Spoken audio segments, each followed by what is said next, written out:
tout le monde! Aujourd'hui à Top Jeu, je vais vous parler de Patchwork. C'est un jeu pour 2 joueurs de 8 ans et plus. Et c'est un jeu, je dirais, qui ressemble beaucoup à Tetris. Mais dans le fond, il faut construire une couverture, un quilt, avec plusieurs stratégies. C'est pas si simple qu'on pense. Je vous explique comment ça fonctionne, puis je vous dis ce que j'en pense tout de suite après. À tantôt! Donc, le jeu Patchwork vient avec 2 plateaux couverture, donc un pour chaque joueur. Vient avec un plateau chrono, dans le fond, qui a 2 côtés. On va utiliser celui-ci pour commencer. Et on doit placer les 5 pièces de cuir aux emplacements indiqués. Et on va mettre les 2 jetons sur la case départ. Ensuite, on va placer tous les morceaux de tissu autour du plateau, en s'assurant de mettre le pion juste devant celui qui a 2 positions ici.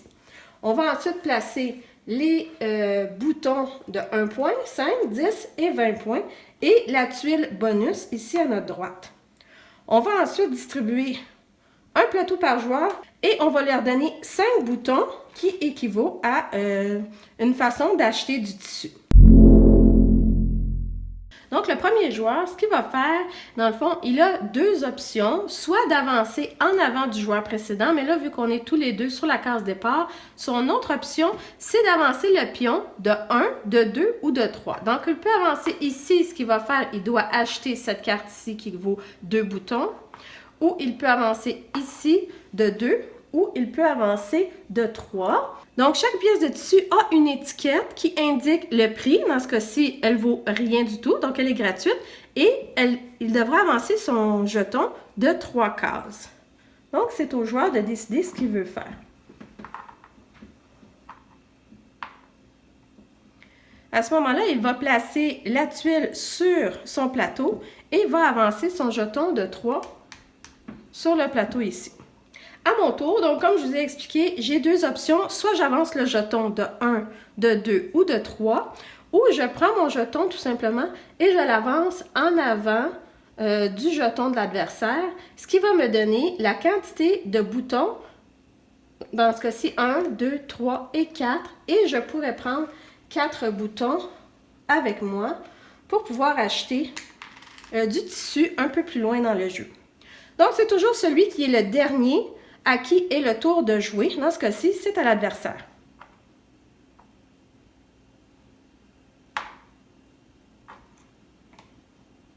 Donc, on paye un bouton. C'est le prix sur la pièce de tissu. On place la pièce sur le plateau et maintenant, le joueur avance de 4. 1, 2, 3, 4. Ce qui est important de savoir, c'est qu'elle vient de passer par une case bouton et à ce moment-là, elle va recevoir le même nombre de boutons qu'il y a sur son plateau. Donc, elle a 2 boutons. Elle va recevoir 2 boutons. À mon tour, donc là, ce serait le temps d'acheter des choses. 5. Donc, je vais utiliser 5 boutons. Je vais aller chercher ma pièce de tissu qui est en forme de croix et je vais la placer sur mon jeu. Donc, le but du jeu, c'est on continue à tourner comme ça, on continue à avancer. Et dès que les 2 joueurs arrivent sur la case du centre, à ce moment-là, on va compter les points, c'est-à-dire la quantité de boutons qu'on a entre les mains. Mais par contre, on doit soustraire le nombre de cases qui restent non occupées par des morceaux de tissu. Donc, ce qui est intéressant, c'est que parfois, comme dans ce cas-ci, si je passe par-dessus une case cuir qui vaut une case, c'est facile pour moi d'aller la remplir comme ceci.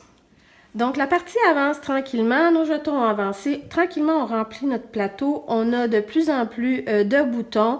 Et là, c'est à mon tour, puisqu'encore une fois, je suis la dernière. Et je vais décider d'acheter celui-ci. Donc, j'avance de 2. Je vais payer 8. Il me revient 2 boutons. Je vais placer ça ici. Donc, on peut les placer dans le sens qu'on veut. Ça va rentrer parfaitement. Et j'avance de 6.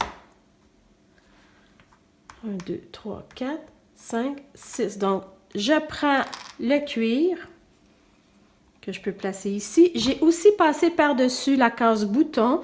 Donc, je vais ramasser 1, 2, 3, 4, 5, 6, 7, 8, 9, 10, 11, 12 boutons en argent. Donc, je ramasse 12 boutons. Alors, ça s'en vient tranquillement. J'accumule. J'espère pouvoir remplir mon plateau le plus possible. Donc, c'est à mon adversaire.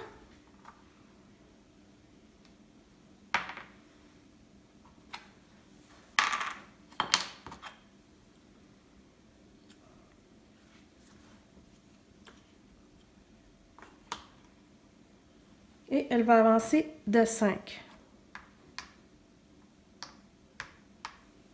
Donc là, oui, je suis par-dessus mon adversaire. Par contre, c'est à son tour d'avancer. Donc, l'adversaire vient de compléter un carré de 7 par 7. Ici, on a une tuile bonus. Donc, une fois qu'on a fait 7 par 7, la personne prend la tuile, ce qui va lui donner 7 points comptés à la fin.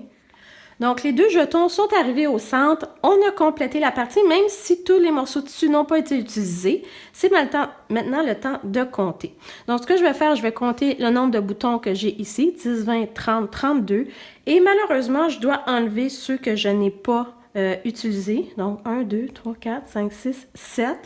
Ça me fait donc 25 points. Alors, mon adversaire a 20, 30, 35, 39... 46 et on doit enlever 1, 2, 3, 4, 5, 6, 7, donc 39. Donc moi, j'ai 25, elle a 39, c'est elle qui a gagné la partie. Alors, ce que je pense de Patchwork, en fait, moi et ma fille, on a beaucoup aimé le jeu. On a joué plusieurs parties.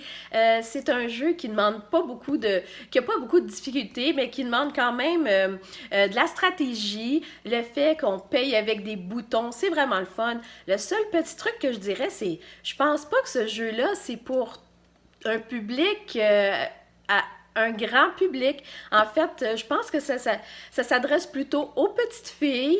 C'est un jeu qui est tranquille, c'est un jeu de réflexion. Pour les garçons, pas certaine. Ça serait le fun qu'ils sortent un jeu patchwork, comme je vous ai dit un peu plus tôt, là, à la Tetris, avec des pièces en néon et des choses comme ça.